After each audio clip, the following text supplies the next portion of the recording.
A paz de Jesus esteja com você, que nos acompanha nessas reflexões do Evangelho e do Santo do Dia. Nós somos do canal Anunciamos a Boa Nova e aqui estamos mais uma vez para compartilhar esse momento de reflexão e da memória do Santo do Dia. Hoje é dia 14 de julho de 2021 e esta imagem que você vê ao fundo é o símbolo da Cruz Vermelha Internacional. Essa entidade, ela é neutra, independente e ela busca prestar assistência e socorro às vítimas de região de conflito e guerra.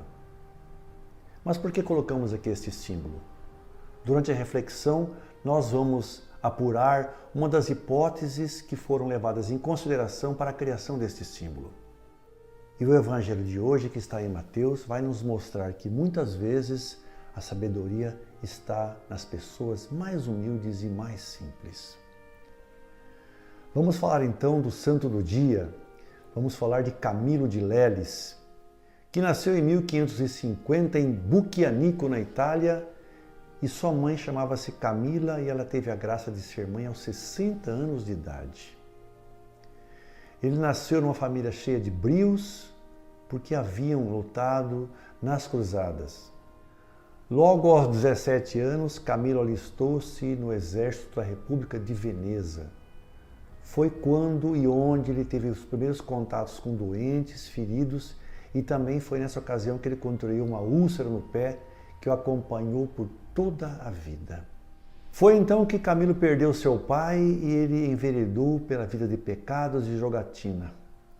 Doente e sem recursos financeiros, ele bateu às portas do Hospital Santiago em Roma, pedindo ajuda médica e oferecendo em troca seus serviços de enfermeiro e servente.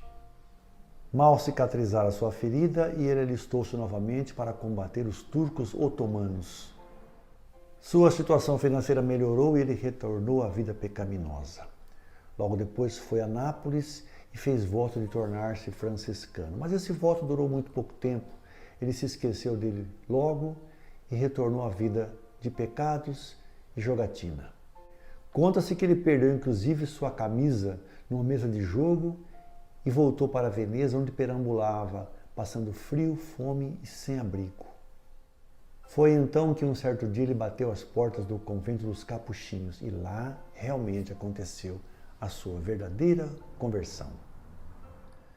De volta, logo após, ao Hospital Santiago, desta vez como mestre, ele passou a devotar sua vida a cuidar de doentes e muitas vezes de forma gratuita, por não concordar com a ganância e a falta de ética dos médicos da época da localidade. Fundou então a Ordem dos Ministros dos Enfermos, ou os Camilianos, que juntos se dispuseram a cuidar dos enfermos sem qualquer recompensa financeira. E o uniforme da ordem era aquela túnica preta, igual ao dos jesuítas. Então Camilo mandou pintar uma cruz vermelha na frente para distingui-los. E essa cruz vermelha é um dos motivos que inspiraram aqueles que criaram o logotipo e o símbolo da Cruz Vermelha Internacional. Aos 34 anos, Camilo foi ordenado sacerdote após haver estudado 2 anos com São Filipe Neri. A sua ordem se distinguia cada vez mais e então o Papa Gregório IV a reconheceu como ordem religiosa em 1591. Nesse mesmo ano, Camilo e seus companheiros fizeram os seus votos, acrescentando um 4º voto, que era o de cuidar dos doentes, mesmo que isso implicasse em serem contaminados e contraírem as mesmas doenças. Logo a seguir, na Guerra da Hungria, os camilianos foram para a frente de combate atender os primeiros feridos e prestar os primeiros socorros. E Camilo tinha consigo os melhores enfermeiros, os melhores médicos, porém ele sentia que os enfermos precisavam de cuidar de suas almas, precisavam da vida religiosa. Estava certo de que uma alma bem cuidada pode suportar melhor as dores e superar as doenças.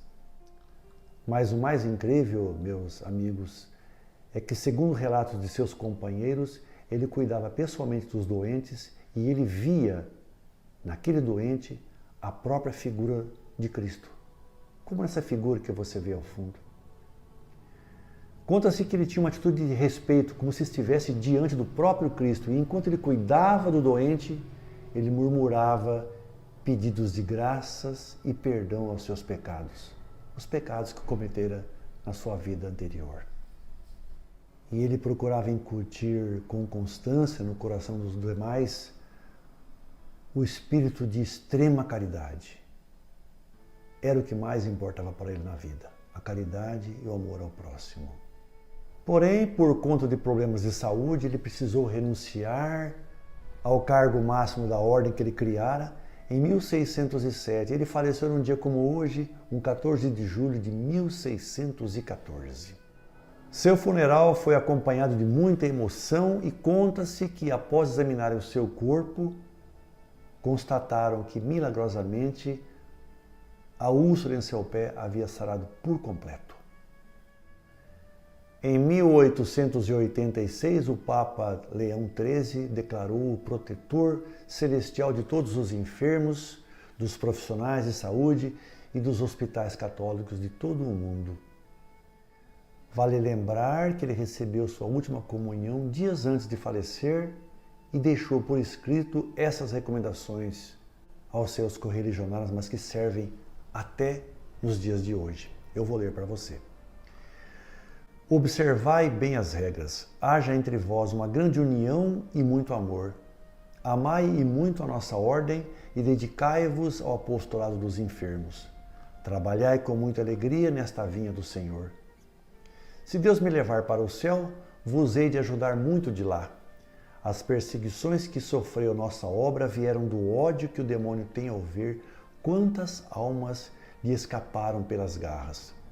Já que Deus se serviu de mim, vilíssimo pecador, para fundar miraculosamente esta ordem, Ele há de propagá-las para o bem de muitas almas pelo mundo inteiro. Meus padres e queridos irmãos, eu peço misericórdia a Deus e perdão ao Padre Geral aqui presente e a todos vós, de todo o mau exemplo que eu pudesse ter dado, talvez mais pela minha ignorância do que pela má vontade. Enfim, eu vos concedo da parte de Deus, como vosso Pai, em nome da Santíssima Trindade e da bem-aventurada Virgem Maria, a vós aqui presentes, aos ausentes e aos futuros, 1000 bênçãos. Realmente essa história de São Camilo me tocou demais e demonstra como uma pessoa pode sair de uma vida realmente pecaminosa, abandonar tudo isso e levar uma vida servindo ao próximo dentro dos princípios que Deus nos deixou através de seu Filho Jesus Cristo. São Camilo, rogai por nós, em especial pelos profissionais de saúde, pelos enfermos, não só agora, nessa época de terrível pandemia, mas também sempre, pois sabemos que a vida daqueles que cuidam dos doentes não é fácil. Vamos agora então ao Evangelho de hoje, que, como eu disse, está em Mateus, capítulo 11, versículos de 25 a 27. O Senhor esteja convosco, Ele está no meio de nós. Proclamação do Evangelho de Jesus Cristo segundo Mateus. Glória a vós, Senhor.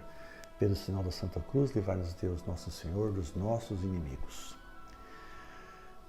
Naquele tempo, Jesus pôs-se a dizer: Eu te louvo, ó Pai, Senhor do céu e da terra, porque escondeste estas coisas aos sábios e entendidos e as revelaste aos pequeninos. Sim, Pai, porque assim foi do teu agrado. Tudo me foi entregue por meu Pai, e ninguém conhece o Filho senão o Pai. E ninguém conhece o Pai senão o Filho e aquele a quem o Filho o quiser revelar.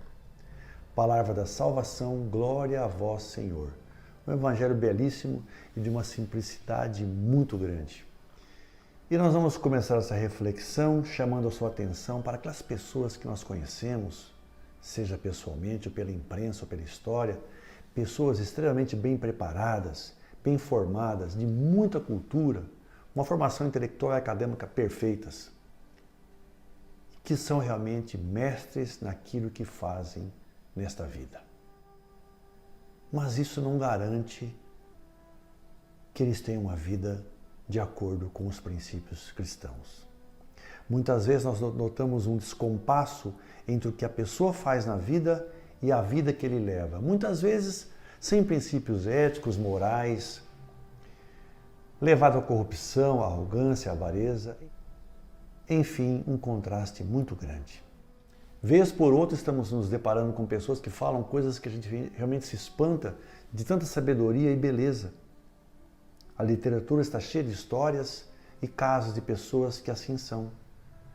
Moram em lugares humildes, não tiveram acesso a qualquer instrução, ou pouca, ou quase nenhuma, e realmente dão uma aula de sabedoria da vida e das coisas de Deus. Isso não quer dizer, meus irmãos, que nós devemos desmerecer o conhecimento e os desafios daqueles que venceram na vida, estudaram, trabalharam, porque se propuseram e se dedicaram muito a isso. Não vamos desmerecer. Porque no Evangelho de hoje nós vemos Jesus dando graças ao Pai porque os mistérios de Deus foram revelados aos pequeninos, aos humildes, e não aos sábios, aos grandes guardiões do templo. Nós sabemos e vemos o tempo todo na Bíblia que Deus se manifesta de maneira simples. E no Evangelho na primeira leitura de domingo passado, nós tivemos lá o profeta Amós dizer ser um simples pastor de rebanhos e que ele fora ser chamado para ser profeta, mas que a origem dele era muito humilde. E também no Evangelho de domingo, que está em Marcos, nós vemos Jesus ensinando, orientando os seus discípulos a como deveriam se comportar, como deveriam ir de maneira simples, com pouca roupa, nenhum dinheiro, uma simples sandália, já que todos eles eram de origem simples e humilde. Bem, nós não precisamos ir muito longe para falar de gente simples e humilde. Jesus nasceu numa família muito simples e muito humilde. E Deus o dotou de grande sabedoria e conhecimento, já que até os 12 anos ele já conversava de igual para igual com os mestres do templo. Essa sabedoria de Jesus, meus irmãos, veio também do Pai. Não foi adquirida em escola e nem através de grandes estudos. E é uma pena que muitas pessoas com muita sabedoria não enxerguem muito além de sua competência e autossuficiência. Elas não conseguem enxergar esses outros valores aos quais tanto Jesus se apega em disseminar entre nós. Já as pessoas simples, elas têm essa capacidade de acolher o outro, de demonstrar sua compreensão, bondade e amor com o próximo. Então nós, irmãos, temos que valorizar a todos, aqueles que são sábios, cultos, mas principalmente valorizar aqueles que são simples, aqueles que são humildes. E mais do que isso, nós devemos também procurar ser cada vez mais simples, como Jesus propôs a seus discípulos. Não precisamos abrir mão de nosso conhecimento, nossa cultura, aqueles que o têm, é claro, mas não podemos deixar de lado que a simplicidade é o melhor caminho para atingir o coração e dedicar nosso amor ao próximo. Que você possa refletir sobre isso e buscar também sempre pela simplicidade das coisas de Deus. Obrigado por sua atenção e companhia. Espero revê-lo na próxima semana, se Deus quiser. Com a graça de Deus estaremos aqui. Louvado seja nosso Senhor Jesus Cristo, para que sempre seja louvado. Um grande abraço a você e fique com Deus.